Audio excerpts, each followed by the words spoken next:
Bienvenue dans le nouveau questionnaire du rapport périodique.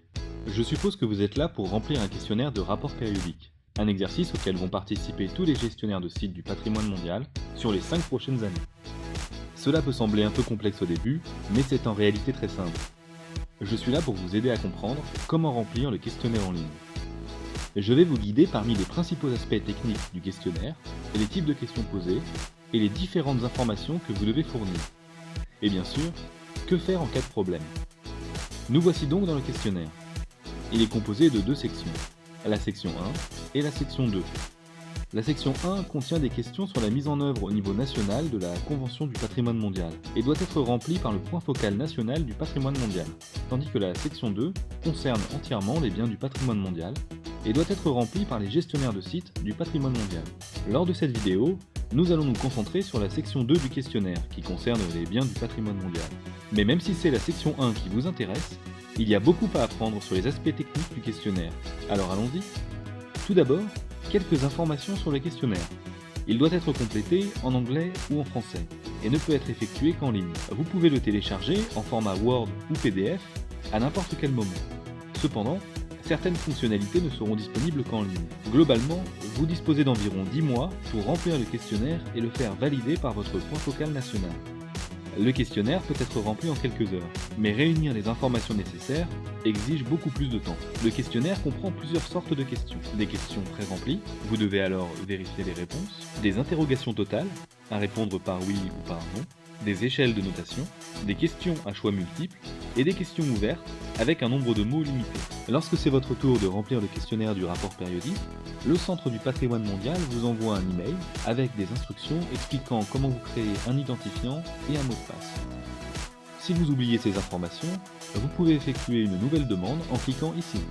Vous pouvez ensuite accéder au questionnaire à cette adresse.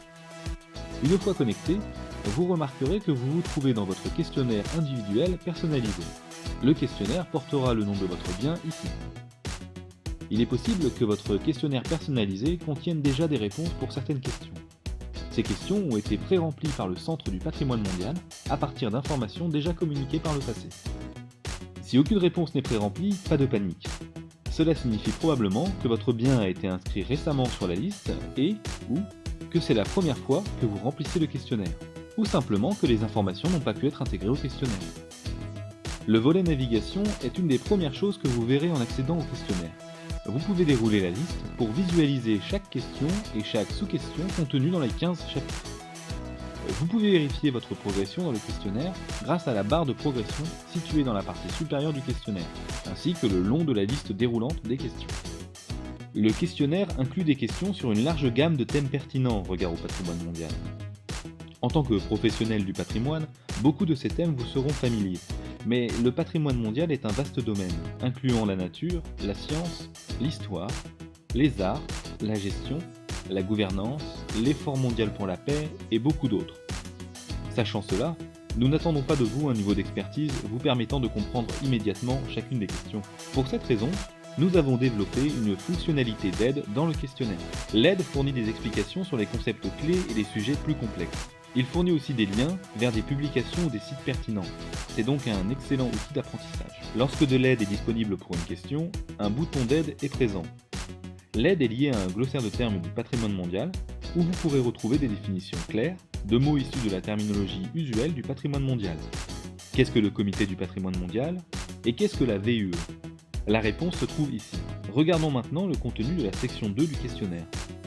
Le chapitre 1 vous invite à renseigner le nom, l'année d'inscription, les coordonnées géographiques, les cartes, la présence sur les réseaux sociaux de votre bien et la participation éventuelle d'autres acteurs dans la préparation du rapport. Le chapitre 2 concerne la protection éventuelle de votre bien sous d'autres conventions ou programmes. Le chapitre 3 concerne la valeur universelle exceptionnelle, la VUE, de votre site. Quels sont les attributs responsables de sa valeur universelle exceptionnelle et comment s'opère leur conservation. Dans le chapitre 4, vous pouvez parler de la conservation de votre bien dans le détail et fournir des informations sur les effets positifs et négatifs de facteurs affectant votre bien. La liste comprend une large gamme de facteurs de menaces potentielles. La liste des facteurs est divisée en 14 rubriques qui ont à leur tour des sous-rubriques. Par exemple, pour la rubrique Habitat et développement, nous avons notamment comme sous-rubrique Développement commercial, Habitat, zone industrielle, etc. Pour chaque rubrique, vous devrez dire si votre bien est concerné par le facteur de menace. Si le facteur concerne votre bien, vous indiquerez s'il l'affecte négativement ou positivement, si son impact est potentiel ou actuel, et s'il est issu du bien lui-même, de l'intérieur de ses frontières, ou de l'extérieur, zone tampon ou au-delà. Vous préciserez aussi si vous pensez que la menace augmente ou diminue. Et si vous estimez qu'il s'agit d'un problème particulièrement important et que vous désirez donner de plus amples détails, vous en avez la possibilité à la fin de chacune des 14 rubriques. Il est important de ne pas oublier que ce chapitre est interactif et qu'il est lié au chapitre 12, résumé et conclusion. Vous devez donc remplir le chapitre 4 avant le chapitre 12. C'est aussi le cas du chapitre 11, évaluation des principaux besoins de gestion, à remplir avant le chapitre 12. Passons au chapitre 5, qui concerne la gestion, la protection et le suivi de votre bien et de sa valeur universelle exceptionnelle, tandis que le chapitre 6 traite du budget et des ressources humaines et financières nécessaires au bien, et que le chapitre 7 vous demande si de la recherche est effectuée sur votre site. Les chapitres 8, 9 et 10 vous demanderont des renseignements concernant l'éducation et la sensibilisation, comment est géré le tourisme et comment est développé le suivi de la conservation du bien. Dans les chapitres 11 et 12, vous identifiez, évaluez et fournissez des informations sur les facteurs affectant le bien ainsi que sur les besoins en gestion. Dans le chapitre 13, vous pouvez nous expliquer ce qui a changé sur votre site depuis qu'il fait partie du patrimoine mondial. Et dans le chapitre 14, vous avez l'opportunité de décrire l'excellent travail que vous menez sur votre site en décrivant un exemple de bonne pratique qui y a cours. Et finalement le chapitre 15. Il s'agit de courtes questions portant sur votre impression du processus du rapport périodique. Et vous avez la possibilité de suggérer des améliorations. Si vous avez atteint le chapitre 15, vous méritez une pause. Mais avant cela, n'oubliez pas d'envoyer votre questionnaire rempli à votre point focal national. La préparation de ce rapport doit impliquer les responsables de la gestion au quotidien du bien et être effectuée en consultation avec les acteurs clés suivants. Les organisations consultatives, l'ICOMOS, l'ICROM et l'UICN, les communautés locales et la société civile.